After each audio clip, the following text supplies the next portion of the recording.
क्या सच में भारत और अमेरिका के बीच रिश्ते इतने बिगड़ चुके हैं कि अमेरिका भारत में जीमेल बंद करने की सोच रहा है?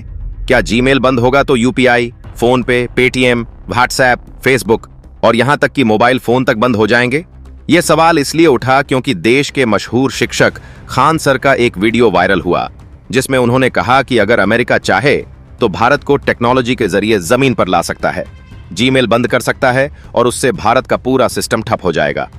अब यहां दो चीजें हैं, एक तरफ खान सर की लोकप्रियता, उनका पढ़ाने का तरीका और उनकी ईमानदारी जिस पर लोग भरोसा करते हैं, दूसरी तरफ उनका यह बयान जिसने देश भर में बहस छेड़ दी है।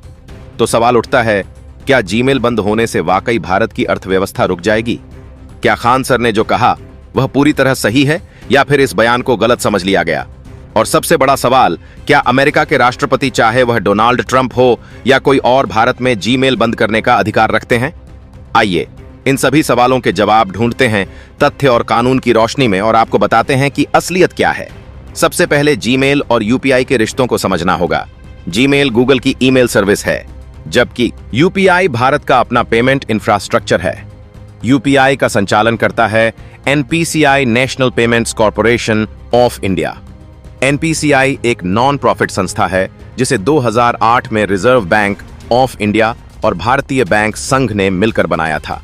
इसका मकसद था कि पूरे भारत में डिजिटल भुगतान को आसान, सुरक्षित और तेज बनाया जा सके। जब भी आप यूपीआई से पेमेंट करते हैं, चाहे वह भीम ऐप हो, फोन पे हो, पेटीएम हो या गूगल पे, वह ट्रांजैक्शन एनपीसीआई के भारतीय डाटा सेंटर्स पर होता है, ना कि गूगल के सर्वर पर। यानी तकनीकी तौर पर जीमेल बंद होने का यूपीआई पर कोई सीधा असर नहीं पड़ता। सवाल उठता है, तो फिर लोग क्यों मान बैठे कि जीमेल बंद होगा तो यूपीआई बंद हो जाएगा? वजह है एक सामान्य गलतफहमी। बहुत से लोग सोचते हैं कि गूगल का प्ले स्टोर और जीमेल एक ही कंपनी से जुड़े हैं। अगर जीमेल ब्लॉक हो जाएगा तो बाकी सेवाएं भी बंद हो जाएंगी। लेकिन सच यह है कि जीमेल और प्ले स्टोर अलग अलग सेवाएं हैं। हाँ, अगर गूगल पर कोई बड़ा अंतर्राष्ट्रीय प्रतिबंध लगा दिया जाए तो एंड्रॉयड इकोसिस्टम प्रभावित हो सकता है, लेकिन जीमेल बंद होना और यूपीआई बंद होना यह सीधा संबंध नहीं है। तो क्या खान सर ने गलत कहा? नहीं, ऐसा कहना उचित नहीं होगा। खान सर का मकसद शायद यह समझाना था कि अमेरिका टेक्नोलॉजी पर बहुत हद तक कंट्रोल रखता है और अगर भारत और अमेरिका के रिश्ते बहुत खराब हो जाएं तो अमेरिका के पास कई तरीके हैं भारत पर दबाव डालने के। जीमेल का उदाहरण उन्होंने इसी संदर्भ में दिया। लेकिन यह मान लेना कि जीमेल बंद होगा तो यूपीआई रुक जाएगा, यह तकनीकी रूप से सही नहीं है। यहां यह भी याद रखना चाहिए कि खान सर एक शिक्षक हैं। उनका उद्देश्य जटिल बातों को आसान भाषा में समझाना होता है।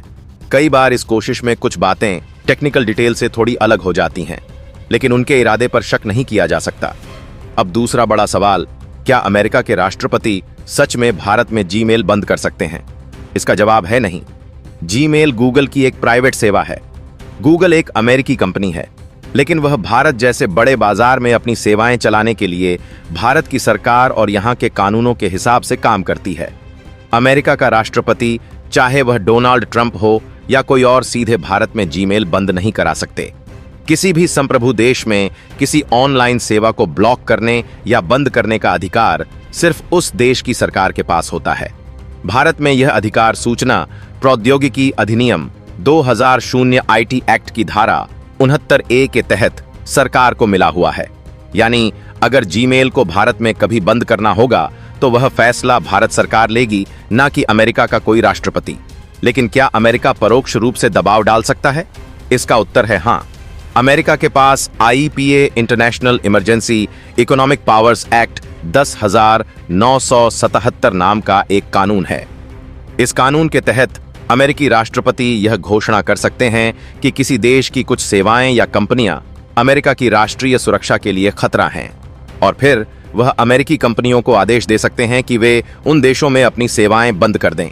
यही कानून 2020 में ट्रंप प्रशासन ने टिकटॉक और वीचैट पर लागू करने की कोशिश की थी। यानी अमेरिका यह कह सकता है कि गूगल जैसी अमेरिकी कंपनियां भारत में अपनी सेवाएं ना दें। लेकिन सवाल यह है, क्या गूगल खुद ऐसा कदम उठाएगा? क्या गूगल भारत जैसे विशाल बाजार से बाहर हो जाएगा? इसका जवाब है संभव नहीं। गूगल की कमाई का बहुत बड़ा हिस्सा भारत जैसे देशों से आता है। ऐसे में गूगल खुद कभी यह फैसला नहीं करेगा कि वह भारत छोड़ दे। तो सवाल उठता है, फिर यह डर क्यों? असल में टेक्नोलॉजी पर अमेरिका का दबदबा इतना ज्यादा है कि लोग मान बैठते हैं कि अगर अमेरिका चाहे तो सब कुछ बंद कर सकता है। सच ये है कि भारत ने पिछले कुछ वर्षों में डिजिटल आत्मनिर्भरता की दिशा में बड़े कदम उठाए हैं। डाटा लोकलाइजेशन इसका सबसे बड़ा उदाहरण है। रिजर्व बैंक ने साफ आदेश दिया है कि सभी पेमेंट डाटा भारत के भीतर ही स्टोर किए जाएं। इसका मतलब है कि यूपीआई ट्रांजैक्शन पूरी तरह भारत के भीतर प्रोसेस होते हैं। चाहे जीमेल हो या गूगल का कोई और प्रोडक्ट, यूपीआई की बुनियाद पर उसका कोई असर नहीं पड़ता। अब एक और सवाल, अगर जीमेल सच में बंद हो गया तो क्या होगा?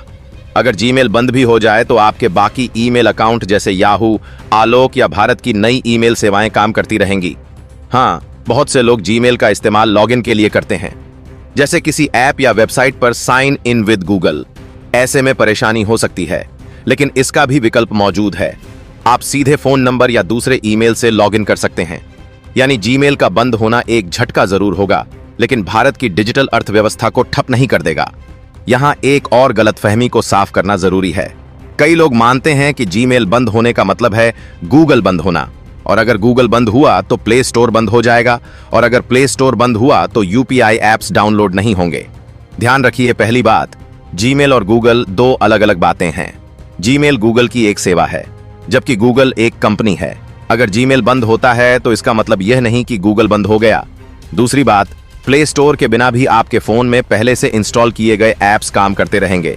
हाँ, आप नए ऐप डाउनलोड नहीं कर पाएंगे, अपडेट नहीं कर पाएंगे, लेकिन यूपीआई जैसे बेसिक ट्रांजैक्शन पहले की तरह चलते रहेंगे।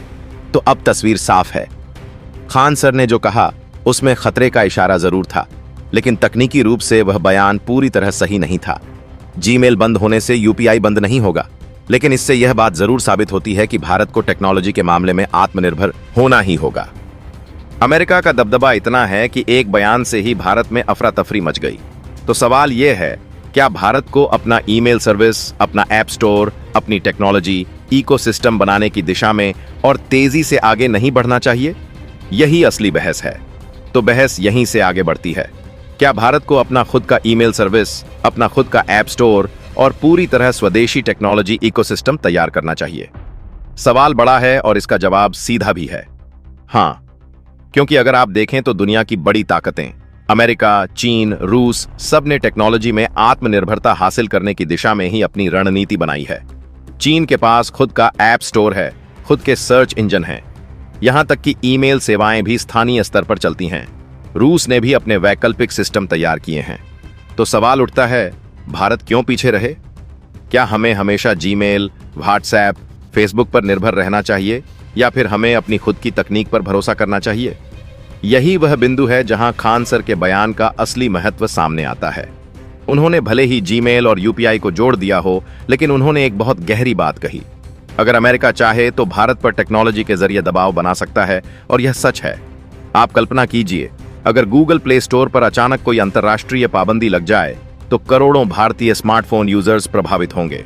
व्हाट्सएप और फेसबुक अगर अचानक किसी विवाद के चलते भारत में बंद कर दिए जाएं तो करोड़ों लोगों की रोजमर्रा की जिंदगी प्रभावित होगी।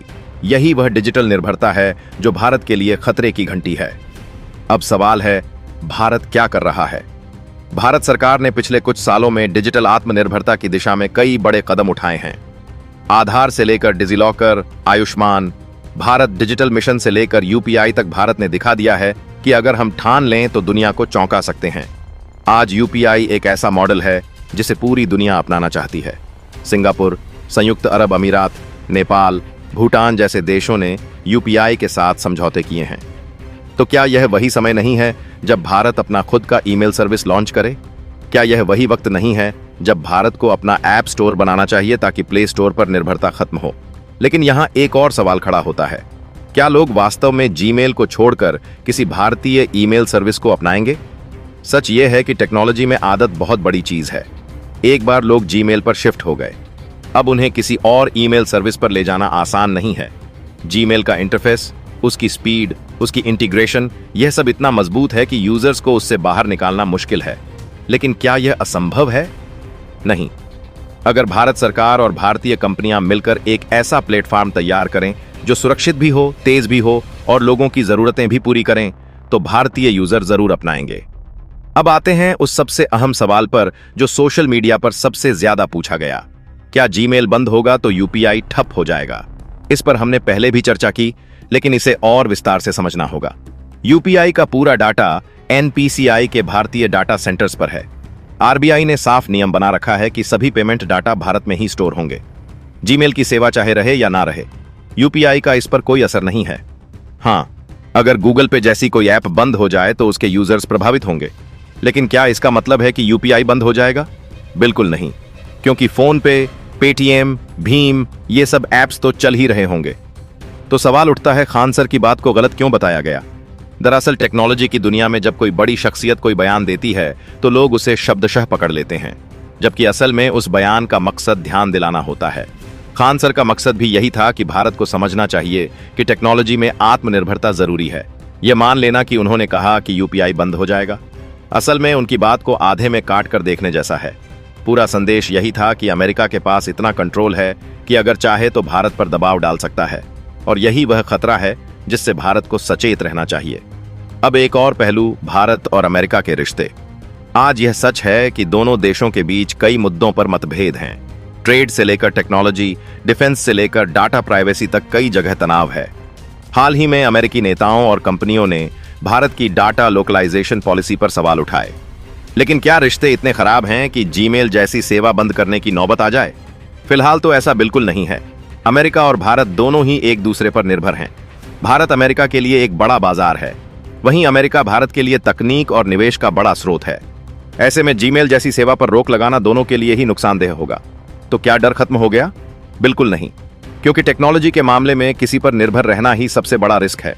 याद कीजिए, जब भारत ने टिकटॉक पर बैन लगाया तो चीन के लिए यह बड़ा झटका था। वैसे ही अगर कल को किसी कारणवश अमेरिका भारत पर कोई टेक्नोलॉजी रोक लगाए तो हमें उसका विकल्प तैयार रखना चाहिए। यही आत्मनिर्भरता का मतलब है। तो अब सवाल यह है, भारत को आगे क्या करना चाहिए? क्या हमें अपना जीमेल चाहिए? क्या हमें अपना प्ले स्टोर चाहिए? और क्या हमें अपनी सोशल मीडिया ऐप्स चाहिए? जवाब है हाँ, और भारत ने इस दिशा में काम शुरू भी कर दिया है। SDS और के जैसे ऐप्स यही कोशिश कर रहे हैं कि व्हाट्सएप और ट्विटर का विकल्प बने। इंडस ऐप बा जैसे प्लेटफॉर्म प्ले स्टोर का विकल्प बनने की कोशिश कर रहे हैं। लेकिन यह सफर लंबा है, और यही कारण है कि खान सर जैसे लोग बार बार यह मुद्दा उठाते हैं ताकि जनता और सरकार दोनों जागरूक हो सकें। भारत और अमेरिका के बीच जो टकराव की शुरुआत हुई थी, वह अब एक ऐसे मोड़ पर आ पहुंचा है जहां से पीछे लौटना लगभग असंभव दिखने लगा है। क्योंकि जब जीमेल, व्हाट्सएप, इंस्टाग्राम और फेसबुक जैसी सेवाओं पर भारत ने अपनी डिजिटल आत्मनिर्भरता की नीति के तहत रोक लगाई तो पूरी दुनिया की नजरें भारत पर टिक गईं।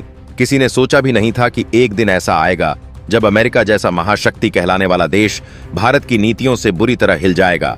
भारत ने जैसे ही यह घोषणा की कि अब विदेशी कंपनियों के दबाव में आकर देश की डिजिटल संप्रभुता से समझौता नहीं किया जाएगा और स्वदेशी ऐप्स और स्वदेशी प्लेटफॉर्म को बढ़ावा दिया जाएगा, उसी पल अमेरिका में हड़कंप मच गया।